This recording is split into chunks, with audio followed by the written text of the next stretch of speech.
বৰপেটা জিলা কাৰাগাৰত কৃষি শস্যৰ খেতিত সাফল্য বৰপেটা জিলাটো অসমৰ আন যিকোনো কাৰাগাৰৰ দৰে এখন কাৰাগাৰ আছে কাৰাগাৰখনৰ ভিতৰলৈ সোমাই গলে সম্পূৰ্ণ বেলেগ ছবি এখন দেখা পোৱা যাব 127 বিঘা মাটিৰে বিস্তৃত বৰপেটা কাৰাগাৰত বৰ্তমান 413 জন কয়দী ৰখাৰ ব্যৱস্থা আছে য'ত আছে 368 জন পুৰুষ আৰু 45 গৰাকী মহিলা পূৰ্বতে কাৰাগাৰৰ চৌহদত প্ৰধানকৈ ধান খেতিৰ বাবে ব্যৱহাৰ কৰা হৈছিল প্ৰায় বছৰ পূৰ্বে শুভাৰম্ভ কৰা নতুন পদক্ষেপৰ বাবে কেৱল কৃষিজাত সামগ্ৰী বিক্ৰী কৰি চৰকাৰৰ বাবে 1 লাখৰো অধিক টকা ৰাজহ সংগ্ৰহ কৰিছিল বৰপেটা কাৰাগাৰে শেহতীয়াকৈ এই কৃষি কৰ্ম পৰিদৰ্শন কৰা বৰপেটা জিলাৰ অতিৰিক্ত আয়ুক্ত জয়ন্ত বৰাই কৃষিৰ সৈতে জড়িত হৈ থকাটোৱে অজানিতে অপৰাধজনিত জীৱনৰ পৰা আঁতৰি আহি সৎ নাগৰিক হোৱাত সহায় কৰিব পাৰে বুলি মন্তব্য প্ৰকাশ কৰে এই কাৰাগাৰৰ আকৰ্ষণীয় দিশটো হ'ল তাত থকা এখন সৰু জামুৰ ফাৰ্ম ইয়াত প্ৰায় 200 বিধ গছ আছে য'ত আপেল বগৰী মিছ ইণ্ডিয়া আৰু থাইলেণ্ড বগৰী আদি কেইবাটাও বহুমূলীয় আৰু ভিন্ন ফল উৎপন্ন হয় কাৰাগাৰ কৰ্তৃপক্ষৰ মতে এই প্ৰকল্পৰ ধাৰণাটো ভাৰতীয় কাৰাগাৰত এই ধৰণৰ প্ৰথমটো পদক্ষেপ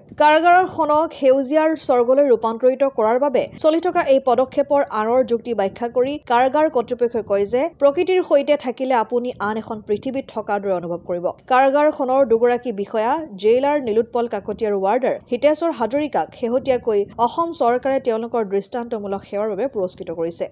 অসম আদিত্য বৰপেটা